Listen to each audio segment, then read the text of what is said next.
Today, today, our topic of the day, our conversation is going to be about the biggest goal we should have as music teachers. So, first things first, I just want to let you know that I'm doing a giveaway on YouTube.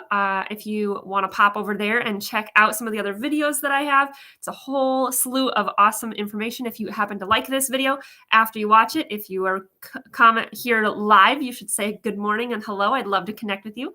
And if you're watching replay, you can comment #replay so I can see that you were part of our conversation today. But anyway, today our topic is the biggest goal we should have as music teachers. If you're new around here, glad you're here. My name is Andrea Oram. I'm a music teacher for homeschoolers, for private lessons like piano and voice, and mostly voice, and ukulele, I guess I should say too. And I love making teaching feel fun and easy, and making music feel fun and easy. So that's kind of my I don't know, what I live and breathe and do. And I love it. I love being able to help people feel confident and inspire them to do more. But as a teacher, there's so many things, right? Especially this time of year as a music teacher, it's crazy. Like concerts up the wazoo. There's so many different things on the calendar. It's a wonderful time of year, but it's also a really busy, crazy time of year.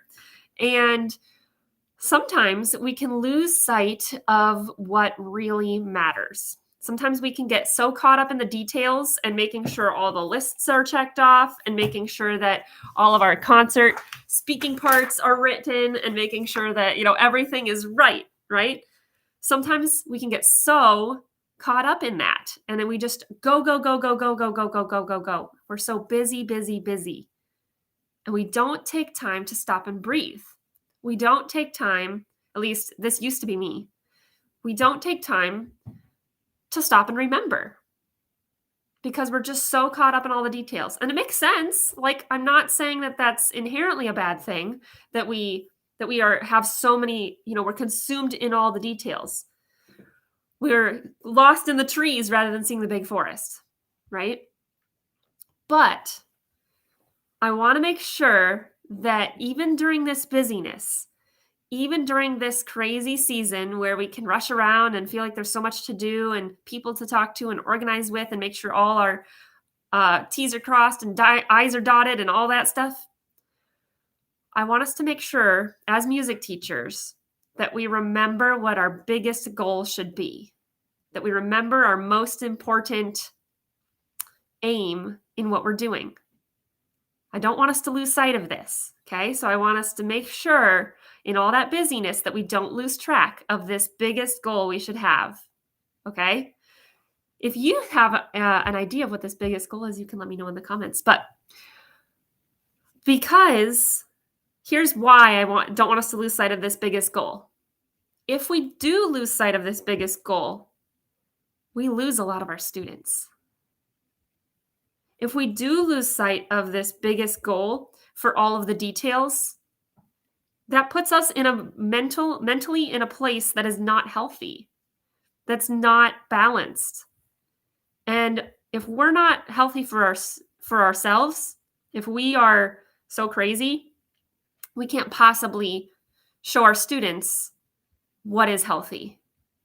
We can't possibly show our students what it looks like to live a balanced life. And we're really deep down, we're not showing our students our true priorities if we are living that way. If we say our biggest goal is one thing, but we get so caught up in the details that we show them another thing, then we're not really showing them that's our biggest goal, are we? So, enough suspense, right? But I just wanted to share that because I think it's so important that we remind ourselves constantly of what our most important goals are, because if we don't, then something else will take priority. Something else will pop out to our students as more important. And then that just creates confusion. Confusion is chaotic, right? But being specific, reminding ourselves of that goal constantly, it brings clarity. And clarity brings order and inspires. So, my biggest goal, and the goal that I think we should all have as music teachers, is not to have a prodigy. It's not to have a whole bunch of our students go off to be music teachers. It's not to have all of our students go and play in a professional orchestra. I would love if some of my students do that, and some do, right? Some do go on to do what I'm doing, and that's wonderful. I'm so glad. I love being able to inspire students to do that. But my biggest goal as a music educator, as a music teacher, is to inspire my students to keep making music. Because some of them come to me at the beginning not enjoying music. It's not their favorite thing, and that's okay. Their favorite thing might be basketball or soccer or art, and that's wonderful. I'm so glad that they have something that they love and that they're good at. So my goal is not to make music their favorite thing. My goal is for them to learn to appreciate it, to learn to love making it, and eventually to learn to pass that on to their own children and to engage musically in their community, whether that means going to concerts and watching, whether that means singing happy birthday in tune with their family, whether that it doesn't, there's not one way it looks, whether that's clapping and keeping a steady beat at the baseball game. They feel like they are comfortable doing that because they have the foundation that they need. My goals are that my students love and appreciate music for what it is and keep continuing to do it throughout their life and engage with it. So that's my biggest musical goal. My goal that goes along with that is that my students are treated as human beings made in the image of God, that they know they are loved and appreciated by me and their creator, that they are seen and heard for who they are, not just for musically what they can do. Those are my two biggest goals. I guess that's kind of two, isn't it? But as a music teacher, I need a musical goal, right? But as a human being, a teacher first, I need a human goal. And if I lose sight of either one of those pieces of that goal, and I lose track of that in all the hubbub and bustle and crazy, I don't think I'm doing something right. Does that mean that some students need a correction when they're being crazy and silly when we're practicing to stand nice and tall for our concert? Yeah, they do. But ultimately, at the end of the day, do I want them to see me as stressed and running around busy and crazy? Or do I want them to see me as someone who cares about them and had joy and we had fun and there maybe were a few mistakes? Which one would I rather have? Would I rather have them feel loved and like they had so much joy in experiencing music with a couple mistakes? Or, and learning how to work through those mistakes. That's important too. Or would I rather them feel like we just had to make everything perfect and it had to be just right perfect all the time? And they watch me run around all stressed. I think I know which one I want. And I think I know probably which one you want. So I hope you have the best rest of your day. Let me know in the comments what you think, what your thoughts are, what you're processing. It's so good to connect with you if you are live.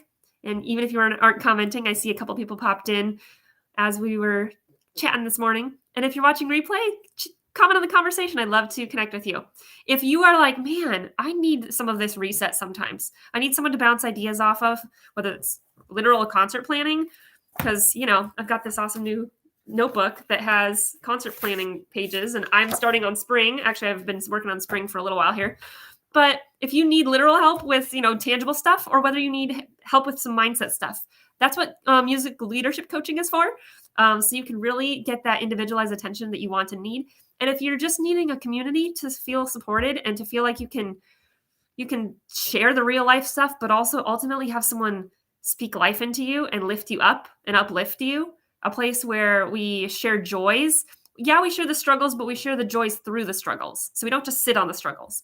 So if you need something like that, you can check out the Strength Train Your Voice group. That is where we talk a lot about music teaching and using your voice and all that fun stuff. So catch you hopefully in the guide section where you can learn all sorts of fun things more if you liked what you watched here today. All right? Have the best day, and I'll catch you later. Bye for